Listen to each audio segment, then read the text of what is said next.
Hi welcome back to my channel. ఈరోజు కథ బ్రహ్మముడి 16వ భాగాన్ని వినేద్దాం.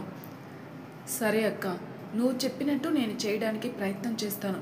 నువ్వు మాత్రం అత్తయ్య మామయ్య వాళ్ళకి మా మధ్య ఉన్న దూరం గురించి చెప్పకు అంటుంది కోమలి. అలాగే, నువ్వు నేను చెప్పింది చేస్తానంటే నేనెందుకు విషయం బయట పెడతాను? మీ ఇద్దరు సంతోషంగా అన్నది నాకు కావాలి అంటుంది ఆమె. కాంతం ఎంత మంచి అమ్మాయి. ఈ రోజుల్లో పక్క వాళ్ళ ఇంట్లో నరుక్కొని చంపుకుంటున్నా మనకెందుకు లేని ఇంటి గడప దాటి వెళ్ళడం లేదు ఎవరు కూడా. అలాంటిది జీతం ఇస్తున్నారు, నా పని నేను చేసుకుంటే చాలు అని అనుకోకుండా వాళ్ళు సంతోషంగా ఉండాలని కాంతం ఆలోచిస్తుంది. ఇలాంటి వాళ్ళు ఈ రోజుల్లో అరుదుగా దొరుకుతారు. అలాంటిది కోమలికి దొరకడం తన అదృష్టం అనుకుంటుంది మనసులో వసుధ. కోమలి వంటింట్లో నుంచి బయటికి రావడం చూసి పక్కకి వెళ్ళిపోతుందామె. డ్యూటీకి వెళ్ళడానికి రెడీ అవుతుంటాడు మోక్షిత్. లోపలికి వెళ్తుంది తను. ఏమైంది కోమలి, ఎందుకు అలా ఉన్నావు అని అడుగుతాడు. ఏం లేదండి, కొంచెం హెడ్ఏక్గా ఉంది, అందుకే లోపలికి వచ్చాను. అయ్యో, పొద్దున్నే లేస్తావు, పని ఉన్నా లేకపోయినా కాంతం అన్నీ చేస్తుంది కదా, అయినా కానీ మొత్తం భారం నీ మీద వేసుకుంటావు. ఎందుకు చెప్పు, కాస్త రెస్ట్ తీసుకోవచ్చు కదా అని అంటాడు. అయ్యో, అలాంటిదేమీ లేదు, మన పని మనం చేసుకోవడంలో తప్పు లేదు కదా. అందులో నాకు ఫ్రీగా ఉండడం ఇష్టం ఉండదు, అందుకే ఏదో ఒక చిన్న పని చేసుకుంటూ ఉంటాను. ఏదైనా అంటే చాలు వెనకేసుకుని వచ్చేస్తావు, నా మాట మాత్రం వినవు. అలాంటిదేమీ లేదు మోక్షిత్ గారు. ఈవినింగ్ షాపింగ్కి వెళ్దాం, తీసుకుని వెళ్తారా అని అడుగుతుంది. అది ఏంటంటే అత్తయ్య మామయ్య 2 డేస్లో ఊరికి వెళ్ళాలనుకుంటున్నారు కదా, అందుకోసమని చిన్న షాపింగ్. మీరు బిజీగా ఉంటే పర్వాలేదు అంటుంది. మొగుణ్ణి ఎలా తన చుట్టూ తిప్పుకోవాలో కూడా తెలియదు ఈ కోమలమ్మకి. ఆర్డర్ వెయ్యాలే కానీ ఈమె మాత్రం మీకు ఇష్టం ఉంటేనే అంటూ చెప్తుంది అని అనుకుంటుంది కాంతం. ఇందులో ఏముంది, నేను ఈవినింగ్ ఎర్లీగా 5 o'clockకి వచ్చేస్తాను, నువ్వు రెడీ అయి ఉండు, బయటికి వెళ్దాం అంటాడు. మోక్షిత్ అలా ఒప్పుకోగానే తన ఆనందానికి అవధులు లేకుండా పోతాయి. బ్రేక్ఫాస్ట్ రెడీ అయిందా అని అడుగుతాడు. పదండి తిందురు అంటూ తన వెనకే వెళ్తుంది. తినేసి మోక్షిత్ వెళ్ళిపోతాడు. ఏంటమ్మా, ఇంతకీ బాబుగారు ఏమన్నారు అని అడుగుతుంది. అమ్మ, నువ్వు మా డోర్ దగ్గరే ఉన్నావని నాకు తెలుసు, మళ్ళీ ఏమీ తెలియనట్టు అడుగుతావేంటి అంటుంది. కాకపోతే ఏంటమ్మా, బయటికి తీసుకుని వెళ్ళడం అని ఆర్డర్ వేస్తారు, మీకు ఇష్టం ఉంటే తీసుకెళ్ళండి అని ఎవరు అంటారు చెప్పండి. కాస్త దబాయించి మాట్లాడడం అలవాటు చేసుకోండి, మీకు నేర్పించాల్సిన చాలా ఉన్నాయి. నా పెనిమిటికి నేనంటే చచ్చేంత భయం. నేను యాడికి తీసుకుని పొమ్మంటే ఆడికి తీసుకుపోతాడు. మీరు ఉన్నారు, ఎప్పుడు మారుతారో ఏంటో అమ్మగారు. వాళ్ళు వస్తున్నట్టున్నారు, రండి నాస్తా పెడతా అని అంటుంది. వాళ్ళ అత్తయ్య మావయ్యతో కలిసి టిఫిన్ చేస్తుంది. తర్వాత సరదాగా కబుర్లు చెప్పుకుంటుంది వాళ్ళతో.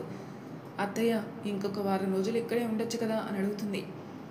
ఇప్పటికే మామయ్య ఆఫీస్కి వెళ్ళడం లేదమ్మా, మొత్తం భారం చిన్న మామయ్య మీదే పడింది, అందుకే తల్లి వెళ్ళాల్సి వస్తుంది. తర్వాత నెక్స్ట్ మంత్ చిన్న అత్తయ్య వాళ్ళని పంపిస్తాను, కొద్ది రోజులు తను కూడా మీతో స్పెండ్ చేసి వస్తుందిలే అని అంటారు. మోక్షిత్కి ఇష్టమైన వడియాలు, అలాగే తన కోసం పిండి వంటలు చేస్తుంది వసుధ. అత్తయ్య, నేను బయటికి వెళ్తున్నాను, మీకేమైనా కావాలా అని అడుగుతుంది. పర్వాలేదమ్మా, సంతోషంగా వెళ్ళిరండి అంటుంది. రెడీ అయ్యి మోక్షిత్ కోసం చూస్తుంది. మోక్షిత్ కూడా ఇంటికి వస్తాడు. ఇద్దరు కలిసి బయటికి వెళ్తారు. షాపింగ్ మాల్కి తీసుకుని వెళ్తాడు తనని. వాళ్ళ అత్తయ్య మామయ్య కోసం తీసుకుంటుంది, అలాగే చిన్న అత్తయ్య మామయ్య కూడా. మోక్షిత్కి కూడా కొన్ని డ్రెస్సులు సెలెక్ట్ చేస్తుంది. అన్నీ తీసుకున్న తర్వాత బయటకు వస్తుంది బిల్ పే చేయడానికి. మరి నీకోసం ఏమైనా తీసుకున్నావా అని అడుగుతాడు. పర్వాలేదండి, నా దగ్గర కావాల్సినవే ఉన్నాయి, ఇప్పుడు ఏం అవసరం లేదు అని చెప్తుంది. మరి నువ్వు ఇలా ఉంటావేంటి? ఎవరైనా అబ్బాయితో ఆ అమ్మాయి షాపింగ్కి వెళ్తే భర్త పర్సు ఖాళీ చేసే వరకు ఏదో ఒకటి కొంటూనే ఉంటారు, కానీ నీలాగా సేవ్ చేసే భార్య అందరికీ దొరకదేమో, పద అని తనని శారీ కౌంటర్కి తీసుకుని వెళ్ళి తన కోసం శారీ సెలెక్ట్ చేస్తాడు. తనకి కూడా చాలా బాగా నచ్చుతుంది ఆ శారీ. అలాగే కొన్ని డ్రెస్సెస్ కూడా తీసుకుంటారు. అక్కడి నుంచి తనని రెస్టారెంట్కి తీసుకుని వెళ్తాడు. పర్వాలేదు, ఇంటికి వెళ్ళి భోజనం చేద్దాం అంటుంది. నువ్వు పద అని తనని లోపలికి తీసుకుని తనకి ఇష్టమైన ఐటమ్స్ ఆర్డర్ చేస్తాడు. అలాగే భోజనం తిన్న తర్వాత తనని బీచ్ దగ్గర తీసుకుని వెళ్తాడు. అది రాత్రిపూట చల్లగాలి వేస్తుంటే నిండు పౌర్ణమి వాళ్ళ కోసం వచ్చినట్టు ఒక అందమైన వాతావరణాన్ని క్రియేట్ చేస్తుంది. అక్కడే ఐస్ క్రీమ్ బండి అతను ఉండడం వల్ల అతని దగ్గరికి వెళ్ళి ఐస్ క్రీమ్ తీసుకొని అలా ముందుకు నడుస్తూ తింటారు ఇద్దరు. అందులోనూ పౌర్ణమి కాబట్టి సముద్రం లోపలికి ఎవరిని వెళ్ళనివ్వరు. అలల తాకిడి ఎక్కువగా ఉంటుంది. దూరం నుంచి చూస్తున్న ఆ అలల్ని చూస్తూ ఎంజాయ్ చేస్తూ ఉంటారు. మోక్షిత్ గారు, చాలా సంతోషంగా ఉంది మీతో బయటికి రావడం. అలాగే ఈ సముద్రం చూస్తూ ఇలా రాత్రిపూట ఎంజాయ్ చేయడం ఇంకా బాగుంది. మాటల్లో చెప్పలేకపోతున్నాను. థ్యాంక్ యూ సో మచ్ అంటుంది. అలా కొంచెంసేపు కూర్చుని అక్కడి నుంచి ఇంటికి బయలుదేరుతారు ఇద్దరు. ఆ రోజు మోక్షిత్తో గడిపిన క్షణాలు గుర్తు చేసుకుంటూ ఉంటుంది. అలాగే తన కోసం తీసుకుని వచ్చిన చీరని తన ఫోన్లో ఉన్న ఇమేజెస్ చూసుకుంటూ ఉంటుంది. ఆ చీరను చాలా భద్రంగా దాచిపెట్టి ఉంది కోమలి. అలాగే ఆ పౌర్ణమి చంద్రుని చూస్తూ ఉంటే గతంలోకి వెళ్ళి తను బీచ్ దగ్గర చూసిన పౌర్ణమిని గుర్తు చేసుకుంటూ ఉంటుంది. మనసులో ఎంత బాధ ఉన్నా నీతో చెప్పుకుంటే ఆ బాధ మొత్తం ఇట్టే తీరుస్తావు చంద్రయ్య. ఆ పౌర్ణమి నీ చుట్టూ బందీలా ఉంది. నిండు వెన్నెలలో ప్రకాశిస్తూ మమ్మల్ని ఆకర్షిస్తావు. సరదాగా తీయని కబుర్లు నీతో చెప్పుకుంటూ నిన్ను చూస్తూ గడిపేయాలనిపిస్తుంది అంటూ చెబుతూ ఉంటుంది కోమలి. హలో మేడం, అలా చంద్రుడి వంక చూస్తూ తెల్లవారే వరకు ఇక్కడే కూర్చుంటారా, లేక పడుకునేది ఏమైనా ఉందా అని అంటుంది కవిత. తన వైపు చూసి నవ్వి గదిలోకి వెళ్తుంది. ఏంటి, మీ వారు కనిపించారని చంద్రుడితో ఏదో ఊసులు రాయబారాలు పంపిస్తున్నావా అని అడుగుతుంది కవిత. ఇక చాలా ఆపుతావా, వచ్చి పడుకో అని మాట దాటేస్తుంది కోమలి. రాక్షసి, మాట దాటేస్తుంది, మనసులో మాట చెప్పదు. మా అన్నయ్య ఏమో తను ఒప్పుకునే వరకు ఈ బ్రహ్మచారాన్ని విముక్తి పలికేలా లేడు. ఏంటి చంద్రయ్య, నువ్వైనా దీని మనసు మార్చవయ్యా అని అనుకుంటుంది. కోపంగా ఇంటికి వస్తాడు శక్తి. అతని కోపాన్ని చూసి అడుగుతుంది వాళ్ళమ్మ, ఏమైందిరా, ఎందుకు అలా ఉన్నావు అని. ఏం లేదమ్మా, ఒక అమ్మాయిని చూశాను కానీ నాకు ఈరోజు ఎదురైన అలాంటి అమ్మాయిని ఇంతవరకు ఎప్పుడు చూడలేదు. ఎంత పొగరు తనకి, ఎవరితో ఎలా మాట్లాడాలో కూడా తెలియదు. అది కూడా నా కంపెనీలో పనిచేస్తుందట. నన్ను ఒక బాస్గా కూడా ట్రీట్ చేయలేదు. యాక్సిడెంట్ తన వల్లే జరిగింది. తానే రాంగ్గా వచ్చి నాకు డాష్ ఇచ్చింది. అందరి ముందు నన్ను ఇన్సల్ట్ చేసింది. ఆ అమ్మాయి అనే సింపతితో అందరి ముందు తప్పు నాది అనేలా చేసింది. నా చేత క్షమాపణ చెప్పించుకుంది. అలాంటి అమ్మాయిని మొదటిసారి చూశాను ఈరోజు. ఎంత పొగరు తనికి అంటూ ఆవేశంగా చెప్తాడు శక్తి. శక్తి, నువ్వైనా ఇలా మాట్లాడేది అమ్మాయి గురించి? అంత యాంగ్రీగా ఉన్నావు.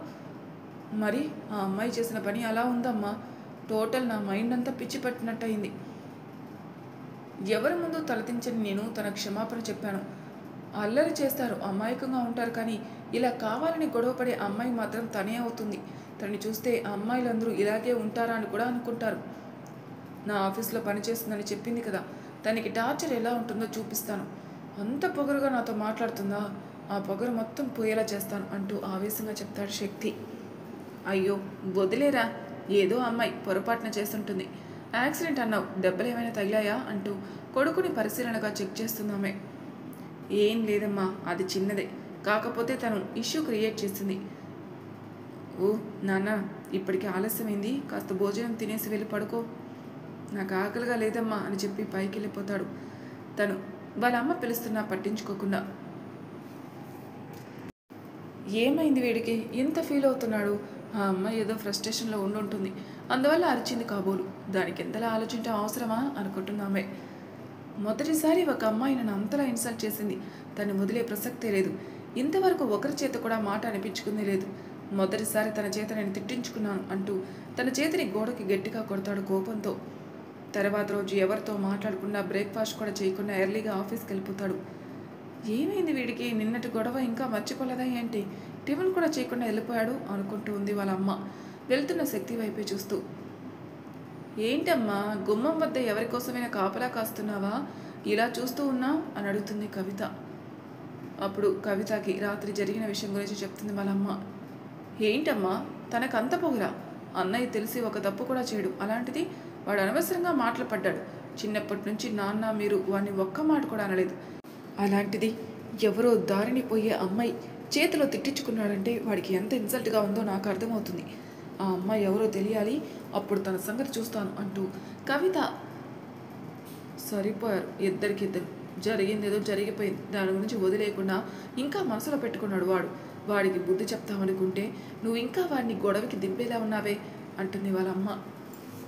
ఎర్లీగా ఆఫీస్కి వెళ్ళిపోయిన శక్తి అందరినీ అబ్జర్వ్ చేస్తూ ఉన్నాడు.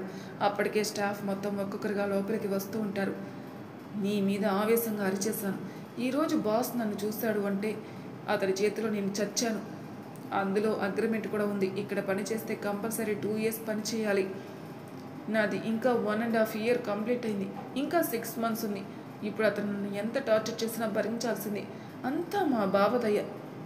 అతని మీద కోపంతో ఇంటికి బయలుదేరితే ఇతనికి డాష్ ఇచ్చి ఇలా దొరికిపోయాను దేవుడా అని అనుకుంటూ మెల్లగా ఎవరైనా తనని చూస్తారా లేదా అనుకుని మాస్క్ పెట్టుకొని మరి లోపలికి వెళ్తుంది. అందరూ నార్మల్గా వస్తున్నారు. ఒక్కరికి కూడా మాస్క్ లేదు. ఈ అమ్మాయి ఎవరు? దొంగ చూపులు చూస్తూ మాస్క్ పెట్టుకొని వచ్చింది అంటే కంపల్సరీ తినే అయి ఉంటుంది. ఫిక్స్ అయిపోయాడు శక్తి. సీసీ ఫుటేజ్లో తనని చూస్తూ ఉన్నాడు. తను టీఎల్, ఆల్రెడీ 4 years ఎక్స్పీరియన్స్ ఉంది. తనకి చాలా బాగా వర్క్ చేస్తుంది. ఎవరితో ఎక్కువగా మాట్లాడుతూ కోపం ఎక్కువ. తనకి ఆ కోపాన్ని కంట్రోల్ చేసుకోవాలనుకుంటుంది. పాపం తన వల్ల కాదు. అదే తన వీక్నెస్. ఇక మొత్తం స్టాఫ్ మొత్తం వచ్చేసారు కాబట్టి ఎవరి పనిలో వాళ్ళు బిజీగా ఉన్నారు. శక్తి తన పిఏని పిలిచి మాస్క్ పెట్టుకుని కూర్చున్న అమ్మాయిని లోపలికి రమ్మని చెప్తాడు. అలాగే అతను శిల్ప వద్దకు వెళ్ళి, శిల్ప, సార్ నిన్ను రమ్మని పిలుస్తున్నారు. ఇంతవరకు సార్ ఎవరిని రమ్మని పిలవలేదు. నిన్ను ప్రత్యేకంగా పిలుస్తున్నారంటే ఏంటి సంగతి అంటూ కళ్ళెగరేస్తాడు ఆయన. మీకేముంది సార్, మీరు ఏదో అనుకుంటున్నారు కానీ పీకల దాకా కోపంతో ఉన్నాడు ఆయన. మాస్క్ పెట్టుకుని వచ్చానని ఏదో కవర్ చేశాననుకున్నాను, ఇలా దొరికిపోయానా అని అందరి వైపు ఒకసారి చూస్తుంది. దొరికిపోక చేస్తానా? ఒక్కరు కూడా మాస్క్ పెట్టుకొని రాలేదు. నేనే ప్రత్యేకంగా మాస్క్ పెట్టుకొని వస్తే నన్ను చూసి ఏమంటారు? దొంగ అనుకుంటారు. అలాగే దొరికిపోయాను ఇప్పుడు అనుకుని నీరసంగా పైకి లేచి భయపడుతూ లోపలికి అడుగులు వేస్తుంది. మే కమిన్ సార్ అంటుంది. Welcome madam. అక్కడే ఆగిపోయారంటే మీలో ఇంత వినయం కూడా ఉందా? ఇది ఇంకొక షేడా? అంటే అపరిచితుడు మూవీలో 2 క్యారెక్టర్స్ వచ్చినట్టు మీలో కూడా ఏమైనా 2 క్యారెక్టర్స్ ఉన్నాయా అని అంటాడు. ఇదేదో బాగుంది, ప్రొసీడ్ అయిపోతే పోలే అని మనసులో అనుకుంటుంది. అయ్యో సార్, మీరు ఏం మాట్లాడుతున్నారో నాకు అర్థం కాలేదు. ఒక్కొక్కసారి నా మైండ్ ఎలా ఉంటుందో నాకే తెలియదు. పొద్దున జరిగిన విషయాలు రాత్రి నిద్రపోయిన తర్వాత మర్చిపోతాను. అలాంటిది మీరెందుకు నా మీద కోపంగా మాట్లాడుతున్నారో తెలుసుకోవచ్చా అని అమాయకంగా అడుగుతుంది శిల్ప. అబ్బచ్చా, ఇది సినిమా అనుకుంటున్నావా?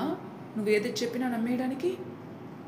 నువ్వు నిజంగా మర్చిపోయిన అమ్మాయివే అయితే అందరిలాగా నార్మల్గా లోపలికి రావాలి. స్పెషల్గా ఈ మాస్క్ ఏంటి అని అడుగుతాడు.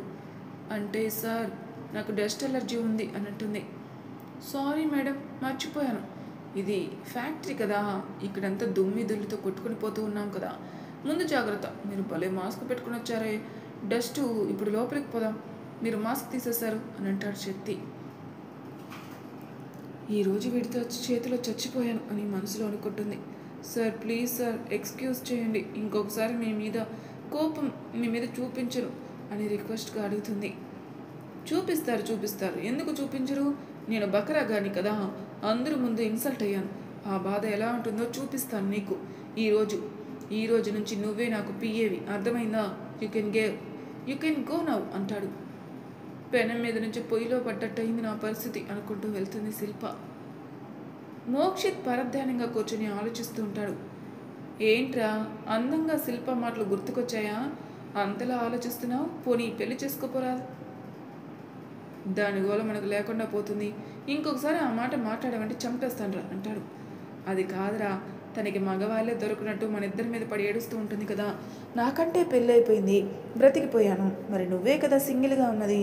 ఆ సింగిల్ కాస్త మింగిల్ అవ్వచ్చు కదా అంటాడు.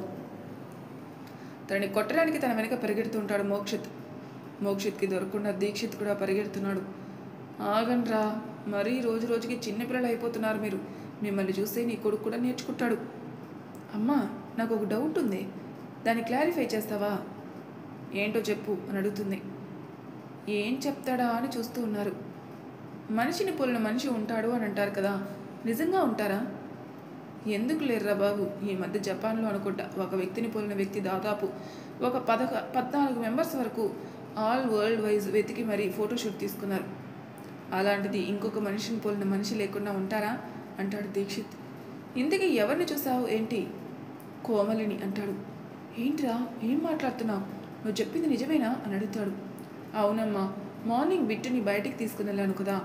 అలా తీసుకుని వెళ్తే బిట్టు ఒక పాప ఆడుకుంటూ ఉన్నారు. అలాగే ఆ పాప బిట్టుతో గొడవ వేసుకోవడం మొదలుపెట్టింది. నీకు తెలుసా తను ఎంత క్యూట్గా ఉందో? ఎలా మాట్లాడుతుందంటే పెద్ద పిల్లలు మాట్లాడినట్టు మాట్లాడేస్తుంది. తన వయసు దాదాపు ఒక 4 years ఉండొచ్చేమో. మాటలు మాత్రం కోటలు దాటుతున్నాయి. అప్పుడే ఆ పాప అల్లరి చూసి వాళ్ళమ్మ బిట్టుకి సారీ చెప్పి తనని తీసుకుని వెళ్ళడానికి వచ్చింది. తీరా చూస్తే ఆమె అచ్చం కోమలిలా ఉంది. అప్పటికన్నా ఇప్పుడు ఇంకా అందంగా ఉంది. సేమ్ మామ తనని చూస్తే ఎలా ఉందో ఈ అమ్మాయి కూడా అలాగే ఉంది, గొంతు కూడా ఒకలాగా ఉంది. మరి తను చూసి నువ్వేమన్నా తన చేయి పట్టుకొని ఆపి కోమలి అన్నాను. అంతే అమ్మా. ఆ అమ్మాయి ఆవేశంగా నా మీద అరవడం మొదలుపెట్టింది. ఆవేశం అంటే ఆవేశం కాదులేండి, జస్ట్ నార్మల్గా చెప్పింది. సార్, మీరు ఎవరిని చూసి ఎవరనుకుంటున్నారు? తను నా పాప. మీరు కోమలి అంటున్నారు కదా, ఆమె ఎవరు అని అడిగింది. 5 ఏళ్ల క్రితం నన్ను వదిలేసిపోయిన నా భార్య అని చెప్పాను. మీరు తప్పుగా అనుకుంటున్నారు. నాకు పెళ్ళైంది. నా భర్త దుబాయ్లో ఉంటాడు. ఇక్కడ అల్లరి చేస్తుంది చూడండి, ఈ పాప నా పాప. ఇక మీకు అర్థమైందనుకుంటా అని చెప్పి ఆ పాప తీసుకుని వెళ్ళిపోయింది. అంతా ఒక మాయలా ఉందమ్మా. కోమలి కనిపించిందన్న సంతోషం 2 నిమిషాల్లో ఆవిరైనట్టు అనిపించింది. ఇప్పటికి కూడా అతన్ని మర్చిపోలేకున్నాను అని చెప్పి నీరసంగా సోఫాలో కూర్చుంటాడు. అయినా అన్నయ్య, నువ్వు పోలీసుడివి కదా, మరి ఆ అమ్మాయి నిజం చెప్పిందో లేదో తెలుసుకోలేకపోయావా? తను చెప్పింది నిజమని నాకు అనిపిస్తుంది. ఎందుకంటే ఎవరైనా అబద్ధం చెప్తే ఎక్కడ దొరికిపోతామని కళ్ళల్లో భయం కనిపిస్తుంది. కానీ తను చాలా క్యాజువల్గా చెప్పింది. ఎక్కడ కూడా తన కళ్ళల్లో భయం కనిపించలేదు. అందుకే నాకు కూడా నమ్మాలి అనిపించింది. లేదన్నయ్య, ఏదో తేడాగా ఉందే, కనిపెట్టాలి అని అంటాడు దీక్షిత్. మరి వీళ్ళ ప్రయత్నం ఎంతవరకు వెళ్తుందో చూద్దాం. మరి తర్వాయి భాగంలో ఏం జరుగుతుందో నెక్స్ట్ తెలుసుకుందాం. అంతవరకు నా ఛానల్ సబ్స్క్రైబ్ చేయని వాళ్ళు ప్లీజ్ సబ్స్క్రైబ్ చేసుకోండి, లైక్ చేసి షేర్ చేయండి. మీ అభిప్రాయాలు నాకు కామెంట్ రూపంలో తెలియజేయండి. Thank you for listening.